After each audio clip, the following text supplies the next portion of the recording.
किसे कहे कोई अपना। सुधा बहुत दिनों से राजेश्वर में एक प्यारा सा बदलाव देख रही थी। धीर गंभीर राजेश्वर आजकल अनायास मुस्कुराने लगते, कपड़ों पे भी विशेष ध्यान देते हैं।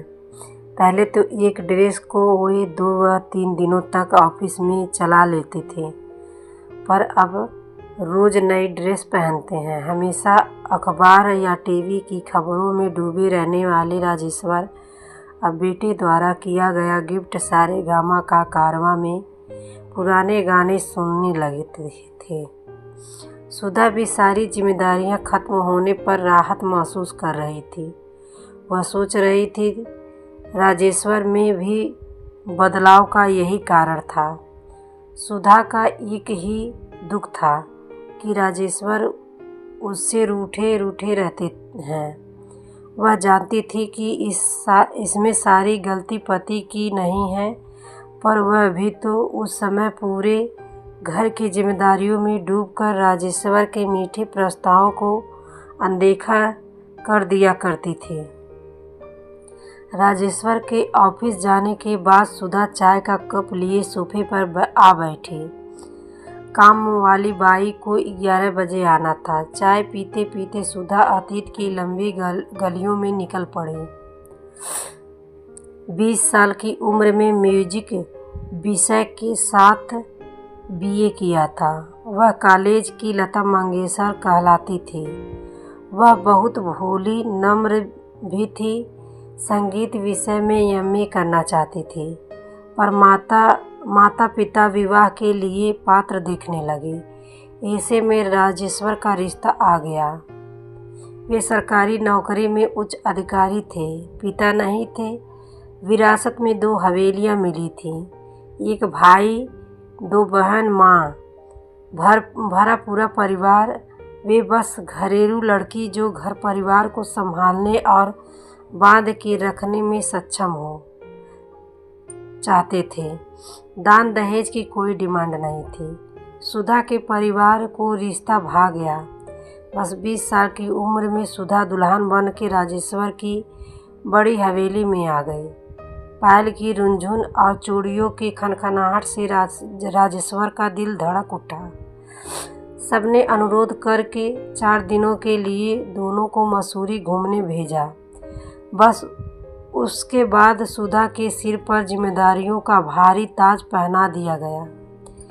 अब पारिवारिक जिम्मेदारी और बस को सबको खुश रखना, बस ये 2 बातें ही सुधा के जहन में रह गई। बाकी सब भूल गई। पूरे घर का काम उसके नाजुक कंधों पर आ गया। सास गठियाबाद की मरीज, देवर और नंदों पर पढ़ाई का जोर। बस सुधा ही सारा दिन नाचती रहती। कभी कभी नंदों का सहयोग मिल जाता तो कुछ आराम मिल जाता। रिश्तेदारों के सामने जब घर वाले सुधा की खुलकर तारीफ करते तो सुधा फूले न समाती। सास की बहू नंदों और देवर की भाभी जी और राजेश्वर की सुधा की आवाज़ें से हवेली मुखरित रहती। सुधा तो ससुराल में ऐसे रम गई कि अपने आप को ही भुला बैठी।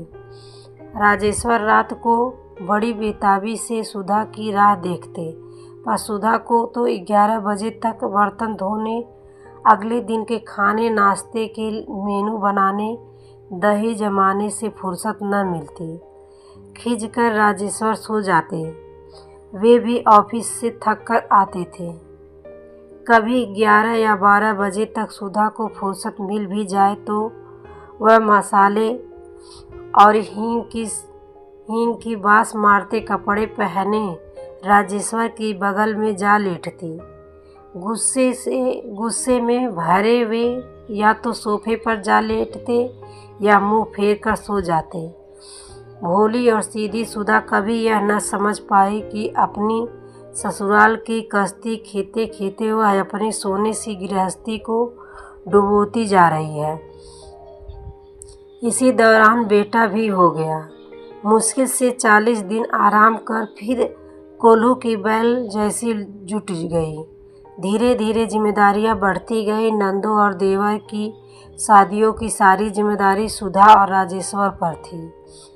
वे अकेले कमाने वाले थे। अब देवर की नौकरी लग गई तो उसकी भी शादी कर दी। सास का देहांत हो चुका था। देवरानी के चाव भी सुधा को पूरे करने पड़े। वह नए जमाने की लड़की थी। सुधा जैसा ठहराव उसमें न था। घर परिवार के कामों में न तो रुचि और न ही बहू होने के कर्तव्य का एहसास था। सुधा चुपचाप लगी रहती। देवरानी बहाना बना किचन से निकल जाती। सुधा घर की बड़ी बहू के एहसास में दबी कुछ न कहती। नंदो और उनकी ससुराल से आने वालों को कैसे खातिरदारी करनी है, क्या लेना देना है, सारी सिरदर्दी सुधा की थी। देवरानी तो सज धज कर मेहमानों से बतियाने में चतुर थी। देवर ने बड़ी होशियारी से बड़े भाई राजेश्वर को खुद के छोटी हवेली में जाने को मना लिया। देवर देवरानी छोटी हवेली में शिफ्ट हो गए। बेटा अतुल 12वीं कर इंजीनियरिंग कॉलेज चला गया था। अचानक फ़ोन की आवाज़ से सुधा वर्तमान में लौट आई। उसकी भतीजी अंजू का फ़ोन था। वह वकील थी और इसी शहर में रहती थी। इतनी भाग दौड़ में सुधा समय से पहले ही बुजुर्ग लगने लगी। इस दिन राजेश्वर के किसी खास मित्र के घर पर पार्टी थी। सुधा को आग्रह करके आने को कहा था। सुधा अपनी ओर से बहुत शकीले से तैयार होकर गई थी, पर चेहरा आभाहीन था। बालों में सफ़ेदी झांकने लगी थी। वहां जाकर सबके बीच उसे बड़ा अटपटा लगने लगा।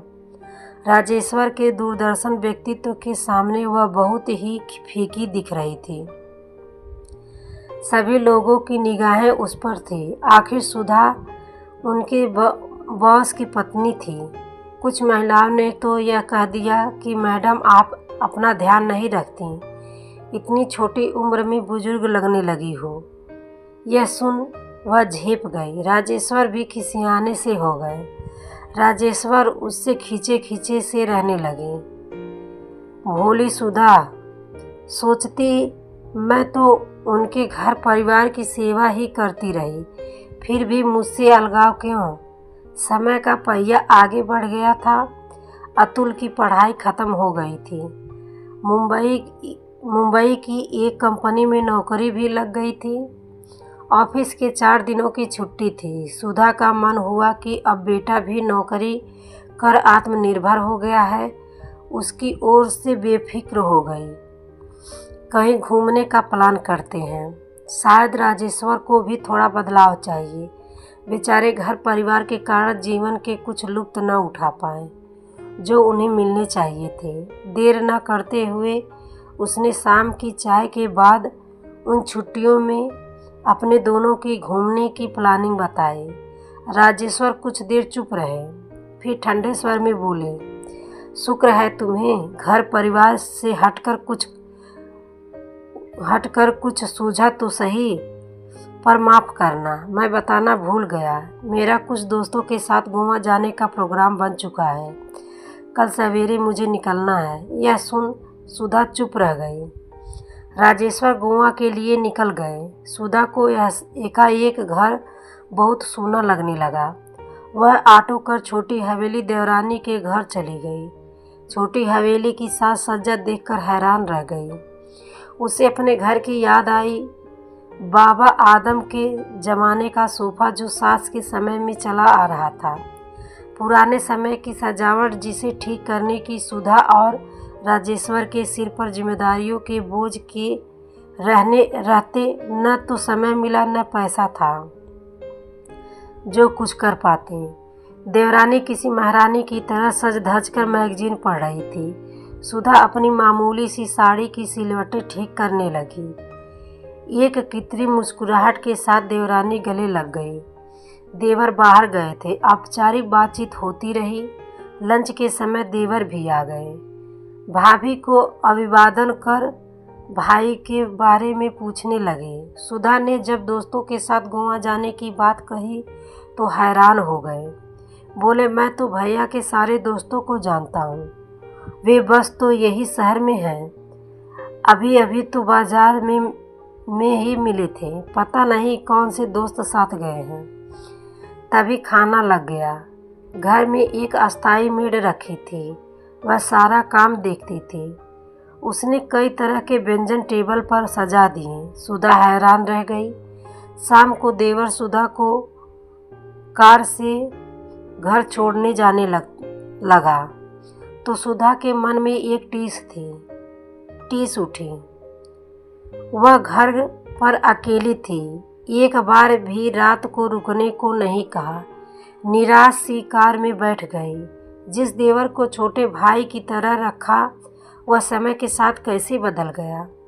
इन लोगों के लिए मैंने तो अपना जीवन कुर्बान कर दिया, कोई मेरा ना हुआ। घर आकर चाय बना कर बैठी ही थी कि मुंबई से बेटे अतुल का फ़ोन आ गया। कुछ नाराज सी आवाज़ में बोला, मम्मी पापा क्या गोवा गए हैं? सुधा ने हामी भरी तो वह बोला, पापा ने मुझे एक फ़ोन तक नहीं किया, मिलना तो दूर, और माँ वे किसके साथ गए हैं? मेरा दोस्त मनीष पापा को जानता है, वह कह रहा था कि उनके साथ कोई महिला थी। जब उसने पापा को दूर से अभिवादन किया तो वे उठकर बाहर चले गए। सुधा बोली, किसी दोस्त की बीवी होगी या टेबल शेयर किया होगा। बेटे के फ़ोन से सुधा तनावग्रस्त हो गई। रात भर सोचती रही, दिन काटते नहीं कट रहे थे। 2 बार राजेश्वर को फ़ोन लगाया पर फ़ोन स्विच ऑफ था। अगले दिन शहर में रहने वाली भतीजी को बुला लिया। वह वकील थी, फिर भी दोपहर बाद अपना लैपटॉप लेकर आ गई। यहीं से काम करती रही, बुआ से बातचीत भी करती रही। सुधा ने अपने मन की दुविधा अंजू को कह सुनाई। अंजू बोली, बुआ जी, फूफा जी ऐसा कुछ करेंगे लगता तो नहीं, पर आजकल कोर्ट में ऐसे केस आ रहे हैं कि कभी कभी शादी जैसे पवित्र बंधन पर प्रश्न चिन्ह लग जाते हैं। आप अपनी किसी हॉबी को फिर से शुरू करो। इस प्रकार खाली रहने से मन में आशंकाओं से घिर जाता है। फिर भी कभी मेरी ज़रूरत पड़े तो याद करना, मैं शहर में ही हूँ। सुधा का मन कुछ शांत हुआ। बुआ भतीजी मिलकर बाजार गईं, चाट पकौड़ी खाई। सुधा ने अपना सालों पुराना हारमोनिया ठीक करवाया। सालों बाद सुर लगाने की कोशिश करने लगी पर सुर ठीक से नहीं लग पा रहे थे। सुधा मायूस हो गई। भतीजी अंजू ने समझाया, बुआ, कोई भी हुनर हो, सालों साल छोड़ दो तो यही होता है। मन शांत करके अभ्यास करिए, सब हो जाएगा। अगले दिन सवेरे अंजू चली गई। शाम तक राजेश्वर आ पहुँचे। सुधा भरी बैठी थी। चाय देकर मौके की तलाश में बैठ गई। चाय पीकर राजेश्वर सुस्ताने बैठे ही थे कि सुधा का रोष फूट पड़ा। बोली, क्या मैं पूछ सकती हूँ आप किन दोस्तों के साथ गए थे गोवा? अचानक राजेश्वर बौखला गए। बोले, क्यों? मेरे हर दोस्त को तुम जानती हो, जो बताऊँ? अपना पक्ष मजबूत करते हुए आगे बोले, तुम्हें सारे दिन किचन में रहना अच्छा लगता है तो मैं भी घर में कैद हो जाऊं? सुधा आक्रोश से भर उठी। आपके दोस्त तो सारे यहीं थे, आप किसके साथ गए थे? अतुल के दोस्त ने आपको किसी महिला के साथ देखा था, वह कौन थी? पोल खुलती देखकर स्वर को ऊंचा करके राजेश्वर बोले, रही न कुएं की मेढक, तुम जैसी औरतों से तो बस दाल सब्जियों के मोल भाव करवा लो, बाहर की दुनिया क्या जानो। एक मित्र मिल गया था, उसकी पत्नी थी, वह समझी। वे आगे बोले, मेरी जासूसी करने से अच्छा है कुछ रहने सहने व पहनने ओढ़ने के तौर तरीके सीख लेती तो पढ़ी लिखी महिलाओं के बीच खड़ी होने योग्य हो जाती। यह कहकर राजेश्वर बाहर निकल गए। सुधा के स्वाभिमान पर गहरी चोट लगी थी। बेबसी और आंसू झलक आए। आहत सी वह निडर बनने लग गई। रात के 12 बज गए। पति का अता पता नहीं था। सुधा समझ गई दाल में कुछ काला है। थोड़ी देर में राजेश्वर आ गए। कपड़े बदल तकिया उठा दूसरे बेडरूम में चले गए। सुधा रात भर अपने बेडरूम में लेटी सोचती रही। समय के साथ मैं ही न बदली, सब बदलकर उससे दूर हो गए। अब अपने को बदल के खुद के पति के मुकाबले बनाऊंगी। पूरी रात सुधा ने रोते हुए काटी। सवेरे उठ किचन में लग गई। राजेश्वर बड़े बेमन से नाश्ता कर ऑफिस निकल गए। सुधा ने पति की अटैची खोली, कपड़े धोने के लिए निकालने लगी। अचानक राजेश्वर के टॉवल में से एक पीला सिल्क का ब्लाउज गिरा। सुधा ने ब्लाउज को अपनी अलमारी में रख दिया। शाम को जब चाय पीकर राजेश्वर टीवी देखने लगे तो सुधा भी वहीं आ गई।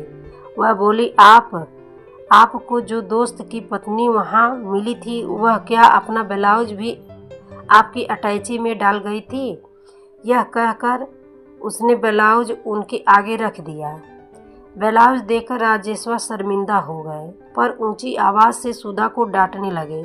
लेकिन जब बदले में सुधा ने खरी खोटी सुनाई तो स्वर बदल कर बोले, देखो सुधा, तुम मेरे योग्य न कभी थी न भविष्य में होगी। तुमने सारी जिंदगी किचन में गुजार दी। अब मैं अपने अनुसार जीना चाहता हूँ। मैं तुम्हें घर से जाने को नहीं कहता। जैसे पहले रहती थी रहो, पर मुझे मेरे अनुसार जीने दो। यह कहकर उठकर खड़े हुए। सुधा बोली, लेकिन मैं तो अपना सारा जीवन आपके परिवार पर कुर्बान कर दिया। इस पर राजेश्वर बोले, यह करने को मैंने तुम्हें मजबूर नहीं किया था। गरिमा मेरी पुरानी मित्र है। उन्होंने शादी नहीं की थी। वे और मैं बचपन से एक साथ पढ़े और बड़े हुए। पिताजी ने मेरी मंशा जाने बिना न जाने क्यों तुमसे मेरा रिश्ता तय कर दिया।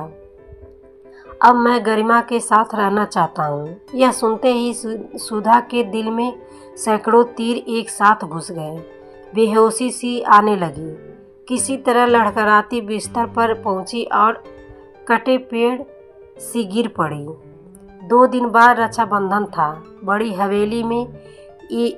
हवेली में ही सब आते और यहीं राखी मनाई जाती। वो बेताबी से रक्षाबंधन का इंतजार करने लगी। उसे पूरा भरोसा था सब उसी का साथ देंगे। उसकी सेवा और पूरे परिवार के लिए समर्पण किसी से छिपा न था। बेटा अतुल भी आने वाला था। राजेश्वर की प्रेम कहानी उसी दिन सुनाई जाएगी। रक्षाबंधन वाले दिन सवेरे उठकर सुधा ने पकवान और खाना बनाकर रख दिए। देखते देखते सभी आ गए। राखी बांधकर बहनें नेक के लिए सुधा की ओर देखने लगीं, पर सुधा चुप बैठी रही। उसने देवरानी को भोजन परोसने को कहा तो सब हैरान रह गए। 100 मनुहार से खाना खिलाने वाली सुधा को क्या हो गया? खाने के बाद सुधा ने चुप्पी तोड़ते हुए कहा, आज सबके सामने अपनी एक समस्या बता रही हूँ। कृपया मुझे आज इसका कोई समाधान बताएं। यह कहकर सुधा ने राजेश्वर की सारी प्रेम कहानी आरंभ से अंत तक सुना दी। इस बीच न जाने कब राजेश्वर उठकर बाहर चले गए। कुछ देर कमरे में सन्नाटा पसरा रहा। फिर बड़ी ननद बोली, भाभी, इस उम्र में आप को भैया पर यही लांछन लगाने को मिला था? छोटी ननद बोली, भैया इतने बड़े ओहदे पर हैं, आप तो उनके पद की भी गरिमा भूल गईं। आप उनके सामने क्या हैं? उनके मुकाबले मैं कुछ भी नहीं। फिर भी भैया को आपसे कोई शिकायत नहीं। सुधा नंदू की बातें सुनकर हैरान हो रही थी कि देवर बोला, भाभी, मेरे राम जैसे भाई पर इल्जाम लगाते शर्म न आई? देवरानी मुंह में पल्लू दिए अपनी हंसी को भरसक दबाने की कोशिश कर रही थी। बस अतुल ही सिर नीचा किए बैठा था। सुधा के दिल में तूफान चल रहा था। क्या यही है मेरा अपना घर? क्या यही है मेरे अपने लोग? उसे याद आया वो दिन जब वह इस घर में दुल्हन बनकर आई थी। कितने सपने थे उसकी आंखों में, सबको अपना बनाने का, सबको खुश रखने का। लेकिन आज वही लोग उसे ही खरी खोटी सुना रहे हैं। मैं किसी को कोई झूठा आरोप नहीं लगा रही हूँ। इस बात का सबूत भी है मेरे पास। आखिरकार सुधा की आवाज़ निकली, धीमी लेकिन सच्चाई से भरी। कमरे में सन्नाटा छा गया। अगर मुझ पर भरोसा नहीं है तो मैं इस घर में एक पल भी नहीं रह सकती। सुधा ने एक गहरी सांस ली और अपने कमरे की ओर बढ़ गई। उसने अपना सामान उठाया और बिना पीछे देखे दरवाजे की ओर चल पड़ी। दरवाजे पर रुककर उसने आखिरी बार मुड़कर देखा। कोई उसे रोकने नहीं आया। उसकी आंखों से आंसू बह निकले। सच में किसको कहे कोई अपना। और वह चली गई अपनी सच्चाई और अपने टूटे हुए भरोसों के साथ लेकर। आपको स्टोरी पसंद आई हो तो लाइक करके चैनल को सब्सक्राइब जरूर करें। धन्यवाद।